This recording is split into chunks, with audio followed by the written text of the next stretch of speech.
He's here to sink his teeth into tired event formats. It's Event About It with Marc Ghafoori.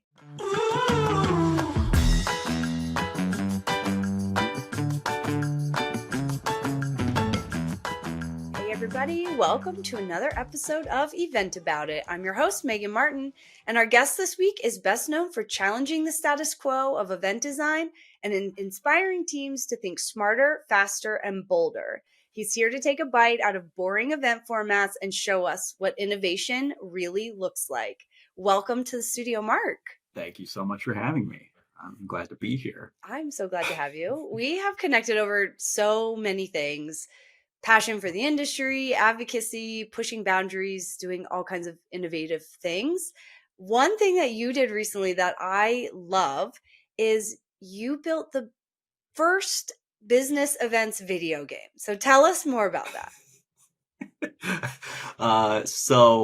Let me start off by saying I am not a coder. I am not a video game developer. So if you go into this thinking it's going to be like the next, I don't know, fantastic Minecraft, thing. you're not building Minecraft?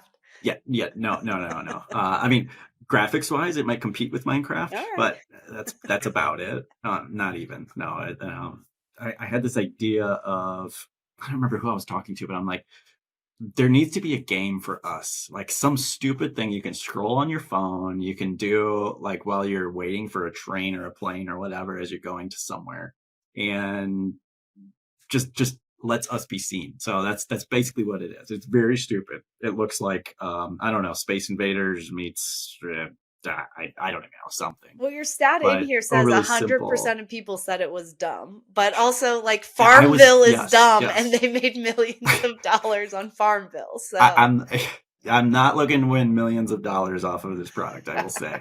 It was vibe coded while I was watching Netflix one night, and that's how it was born. The feedback from people that were like, that really liked it, and that also were really confused by the whole thing also, like right out of the gate, which I learned something about myself. I can't just like throw some random game at people without some intro, and that's why I'm not a game developer. People need context. Yes. Yeah.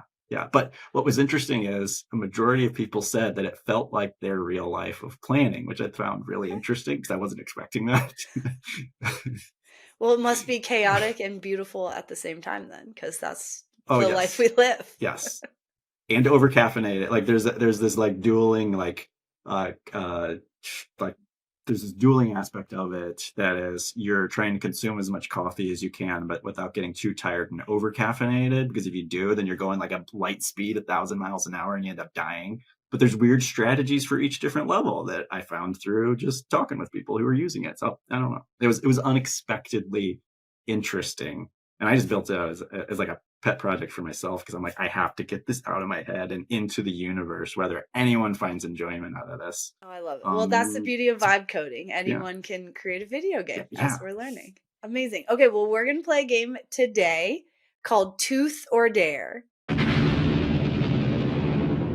Here's how it's going to work. I'm going to throw out a few spicy event industry questions, and you can either tell us the tooth, total honesty, no spin, or take the dare, which might be a little embarrassing, but in true event fashion, it's totally chaotic and fun. All right, are you ready? Let's do it. Okay. Yes. First question. What's the most overrated buzzword in events right now? I think I'm going to steal from some other guest that you had on because it is so pertinent, but it is AI driven, AI insert blank, because I'm like, just stop talking about it. Everybody's using it now. Like, it's just, we've crested the wave of like when everybody is talking about AI, and now it's crashed, and it's like, we are all doing it. We don't need to talk about it anymore. Just I want to eat the hot dog, not learn how it's made, kind of thing. Totally. And I think for the AI point too, like at this point, we want to learn application. Like we know what AI is. Like, tell me how to use it better. Like we're all using it now. Agreed. I'm over the AI bubble. Like let's pop it and move on. Let's do it. It's just another tool. It's something in my tool belt. Just like email. We don't talk about. We have email now. We're using email for our communication. Oh, I love that analogy. It's a great one. Okay, who's one event professional you'd actually want to switch jobs with for a week?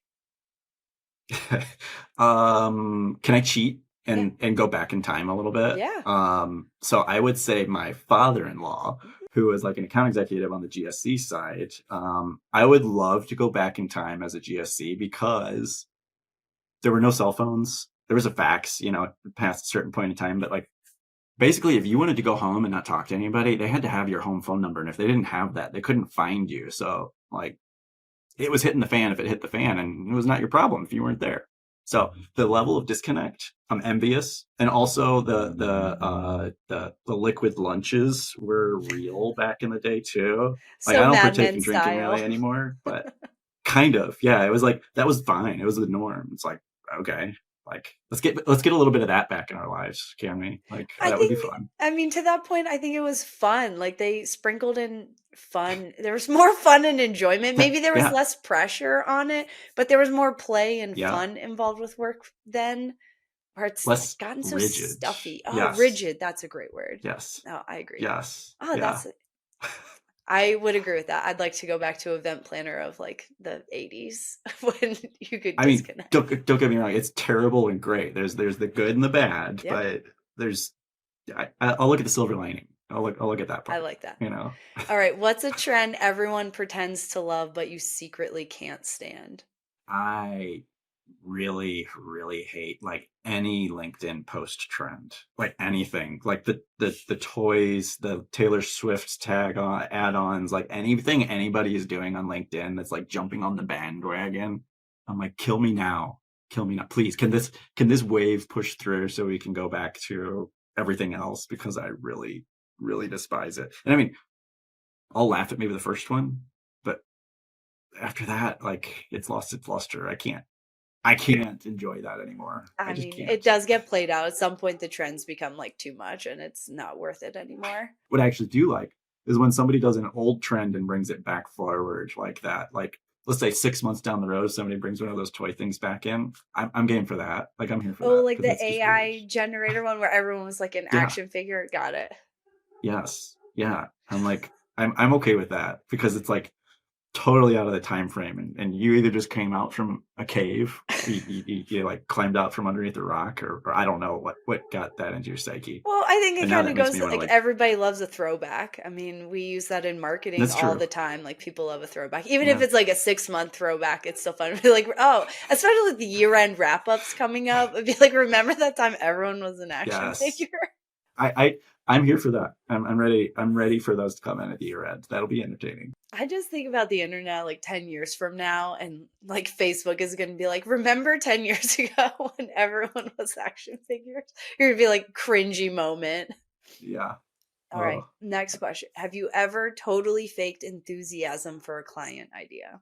no, actually, I haven't. Okay. I'll say this. Maybe I did in like my early stages of my career, but like I if I'm not really excited about it, like you can kind of tell. Like Yeah. my wife hates me for this. My family hates me for this. Like if they give me a birthday present or a Christmas present, I'm really struggling with smiling and saying thank you. I'm like, I don't need another T-shirt. I don't need another shirt. What is why? Like I'm appreciative and I see the value and thank you for the effort, but like um no, I don't know. I kind of call a spade usually. I mean, it's always written on my face. Like, even if they're like, oh, That's the thing. I That don't first ever have to reaction. I'm think it like, because it's already on my face. Like, you already know. I can't hide it. yeah, that's the challenge. I'm like, I can't fake that, and I've tried really hard, because it's gotten me into some bad situations. I'm sure I can't remember one, but I'm like, my face shows it for sure. The Can't hide funny that. thing, there's like pictures, like when you look back, like that, there's one vividly I remember.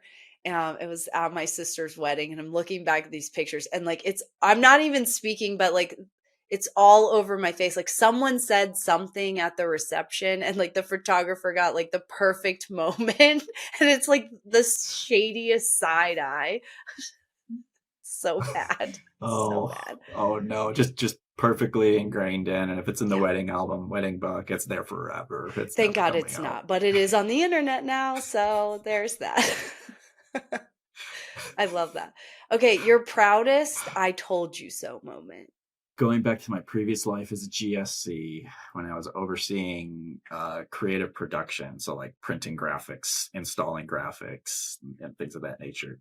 We had a show that was going into the Dallas Convention Center, and I remember they had these like fat railings that were like chrome, and we were trying to do like a saddle style banner, like it goes over one side and off the other. And my one of my leads at the time was saying that it was going to be sufficient to just put some double face tape across the top, and then just like that's going to hold it, like along with hopes and dreams. um I said, one, it's going to damage the chrome, and two, it's not going to hold it. And fight back and forth, early career, so I'm like, whatever, you know better, you've done this longer than me, right? No, it falls down. Thankfully, during install, nobody was hurt. It falls down the stairs, damages the graphics, and is ruined, and we had to reprint it. And like I said, the double face did not do anything but damage that chrome, and we had to pay for the new graphic and the railing, getting fixed. And So bad. that was that was fun. But I told you so. But I'm paying for it, I guess. So I don't know. Everyone still loses, even though you got the "I told you so" no one moment. wins. No one wins. Yeah, I did not want to tell you so. I want it to be wrong, please. Like, hey, we've all been there. I totally get that. All right, tell us a time you almost quit but didn't. The first thing that comes to mind is I'll just say I was in DC. Not going to name the facility. There was a there was an apartment building under construction right adjacent to that, and the dock space was being used partially by the construction crew and shut down for us for that. Again, previous GSC life. And of the two loading elevators, one was being claimed for the construction side too. Cool. Yeah, great. And while we have, we're down to one, and our time is limited on the dock for when we can actually get in and out, because we're in a residential area, of course. And the elevator breaks down on tear out around like, I want to say like 11 midnight, something like that. And it's like a couple of feet below the loading dock level, so at least the person that was stuck in there could still be like fed things that were in there. But they couldn't get out. We were like, but they could still. No, they couldn't get out. Get supplies. Yeah, we'd give them water. We'd give them water and some food, and that was it. And they were stuck in there for like 4 to 6 hours. That was one thing there. Another thing was that we were loading another event in from our equipment for the other contractor that we were subcontracting to. Well, so it was like if you've ever watched the Benny Hill show, like from the 60s or whatever, is like play the theme song for that for the entire duration of the event. And this is all rolling until like 5 a.m. Oh my God. And I have a flight at 7 that I luckily got to leave for, and the rest of the team got to continue having fun while I left. But like, I wanted to be done at that point. Yeah. It was terrible. And I almost missed my flight home too. I fell asleep at the terminal and got the last call. I woke up for that.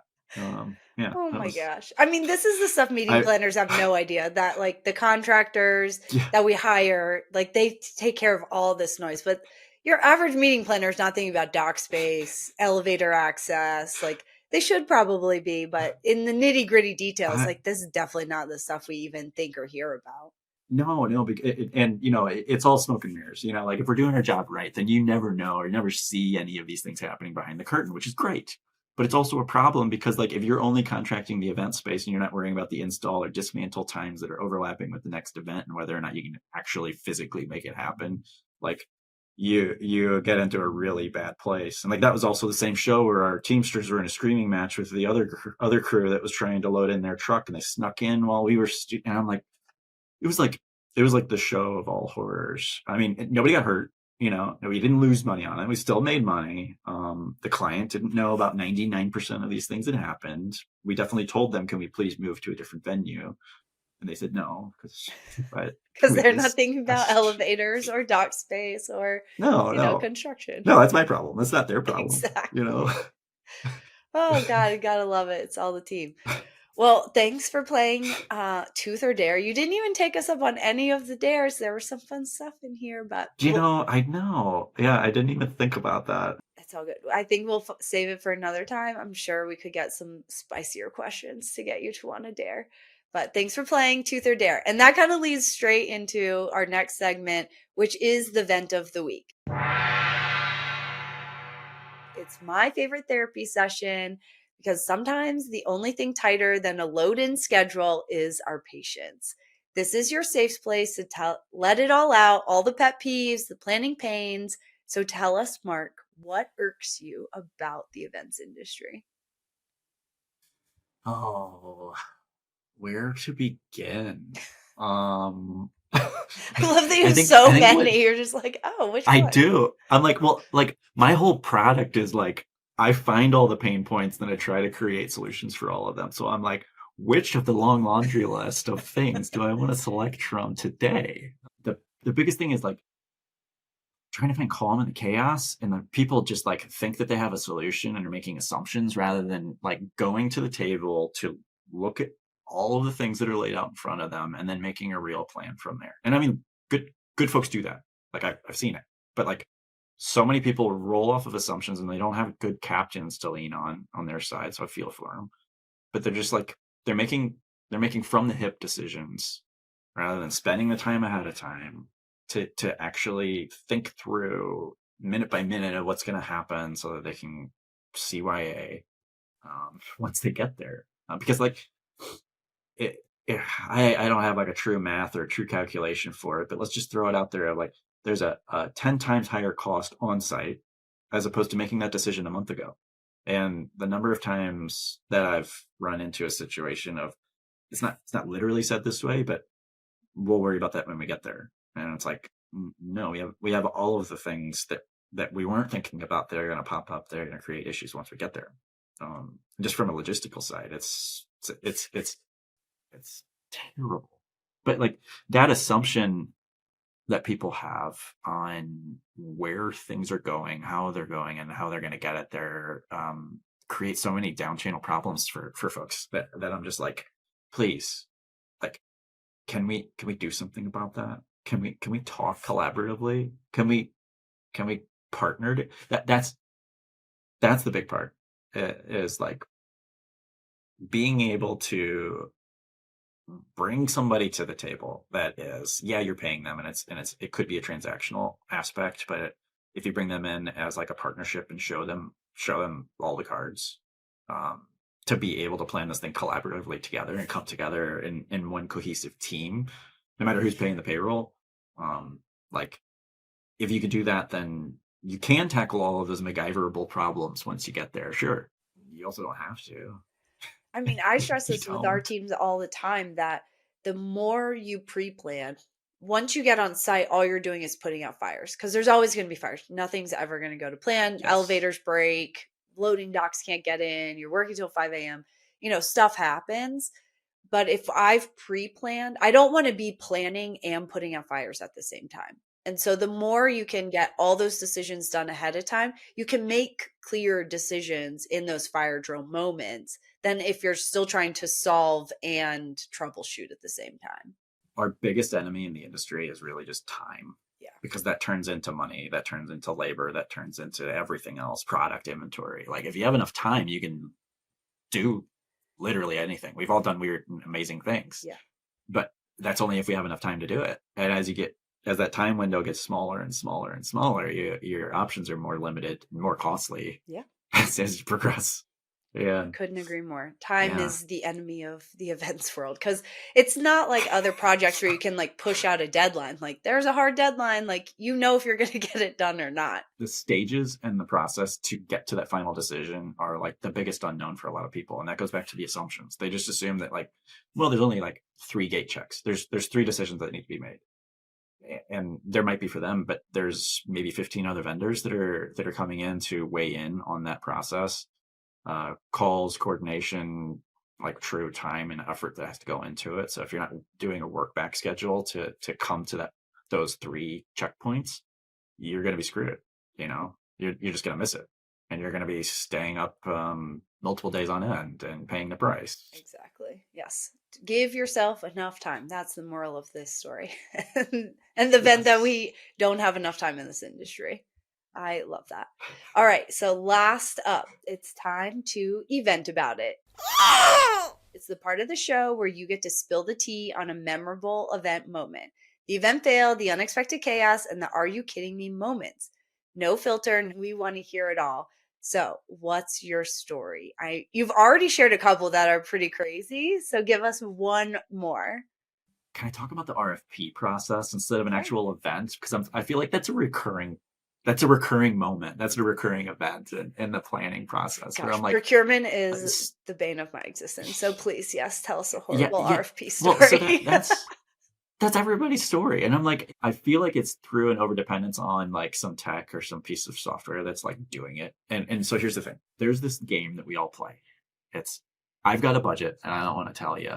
And also I know all of the information, but I don't want to tell you all the information because I feel like you're going to be like a slimy used car salesman. Sorry for all the used car salesmen out there, but slimy used car salesman that's going to come and like try to like steal my liver. And what most people don't understand is that the vendors just want more information so that they can give an accurate picture. Um, Most of the time when you see like a 20, what is it, like a 27% markup is what the average is for uh, uh, estimate to a final invoice in the industry, and it's like that's caused by that like gray territory and ambiguity. So I'm like, um, I love it when somebody sends me a redacted invoice from the last like year to 2 years, because then you know how things have changed from the years, from a line item by line item, however they were charged. Maybe it was free, maybe it wasn't. That's for your determination. However you want to capture that. But like what folks don't do is share the information and trust in the vendors that they're bringing in or the partners that they're bringing in, and it creates like all of the issues, all of them. Like if you're not open and honest and communicating that, I'm like, what are you doing here? We're all here to build human connections for our stakeholders, so we should be doing it too, right? Yeah. Right? I mean, you have to I do don't that with the know. vendors you work with too. I mean, it's Yeah, the more yeah. I mean, if transparency. you're like, I don't know if you've seen the movie Backdraft, but there's a line in there where like there's like the two brothers, and the one's like, you're doing it wrong, you're doing it wrong, and he just picks it up and carries it, and like that's what rolls through my head every single time. I'm like, you're doing it wrong, you're doing it, come on. Do you have a crazy RFP story, like a time where you got an RFP, it wasn't enough information, and what happened? You went back to them and they were just like, Oh, no, guess, like give us a story, an so example. I think it falls in your line of that like same 27% markup, but I think we ended up doing like a 40% markup, which sounds ridiculous, but like we weren't trying to like stick it into them and twist it. Like we were communicating through the process of where we were and what was happening, but it was like they weren't making decisions to be able to actually align with their RFP. The things that they had in their RFP were like night and day to where we actually ended up on the final show. So like they didn't know what they wanted in the RFP process, which is fine because sometimes you just want a partner that can like, I don't know, for the McDonald's menu, how much will this cost me if I end up ordering that later? But their budget was not not communicated. So we're sending pre-show estimates. We're sending estimates as we're going through and having the line items tally up, doing the good vendor part as much as we could. Um, but you can't stay on top of on-site changes as much as you want to. And then by the time that those came around, we had like this heart-to-heart conversation on show site, and they're like in tears, and they're like, how do I justify this to my VP that this price increase is this much?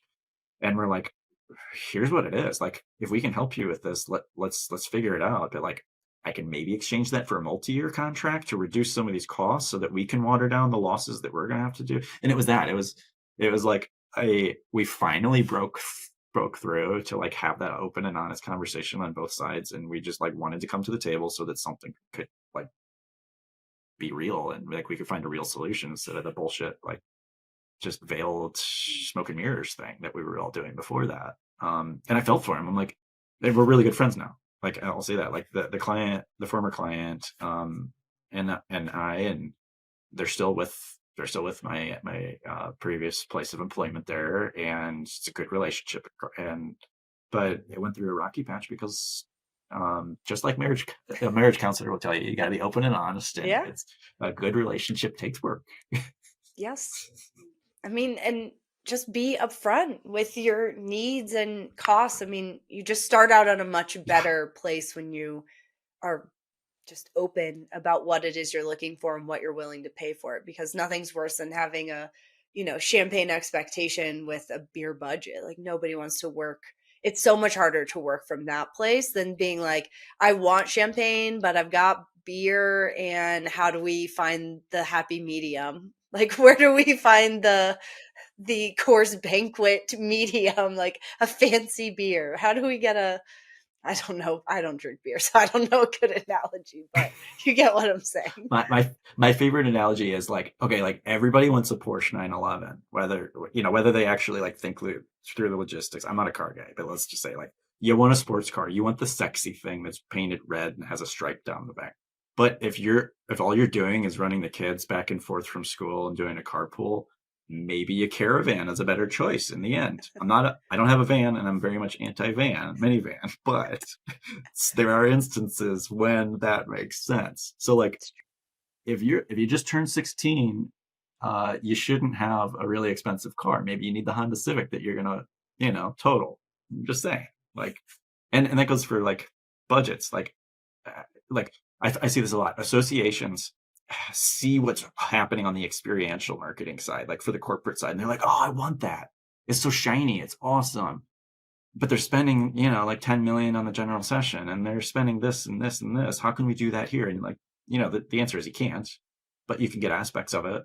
If you break down the experiential portion, you could do some of the cool and amazing things, but you're not going to have like somebody skydiving into the general session, no matter what you do for your 200-person conference where they're paying like $100 to be there. Yeah. Like it just doesn't happen. That's why the open and honest communication about your budget and expectations are important. I love it. Well, thanks for eventing about it with us. Where can people find Alpha Tooth and Marc? What are you working on? Where can the people find you? alphatooth.com. No spaces, exactly how it sounds. You can find me on LinkedIn. I'm there pretty much every single day. Having lots of fun there, talking with people. And then I've also got a newsletter that goes out each month. It's called the Member List. Jump onto that. There's no selling, no spam. I send out once a month. I'm kind of bad about sending it out once a month. Sometimes it's once every 2 months. I just take all of the content, all of everything that I've produced, and just like push it out into the member list. And then everybody can consume it there in one piece, in one go. And like my whole thing is like stealing the influencer strategy of like pushing out 95% of content just for free, and just like go take it and run with it if you can DIY it. And that's where the member list comes in. It's like just pulls it all together from like AI prompts and videos, podcasts, and all, however you consume information. It's trying to produce that so that you can actually process it. Hopefully that's the goal. Oh, I love it. Well, head on over to Alpha Tooth and LinkedIn. That's where you can find Marc. And that's all the time we have for today. Thanks for joining another episode of Event About It, where we turn event mishaps into marketing gold. If you enjoyed the chaos, be sure to subscribe, leave a review, and share this with someone who needs a good laugh. And don't forget to head over to eventaboutitpodcast.com. Send us your events and stories to be featured on a future episode. And while you're there, you can catch the Event About It after show for dynamic dialogue with Marc, where we talk about the unglamorous side of starting up, why advocacy still matters, and what he really thinks about today's innovative event formats. Until next time, keep growing, keep laughing, and keep eventing about it.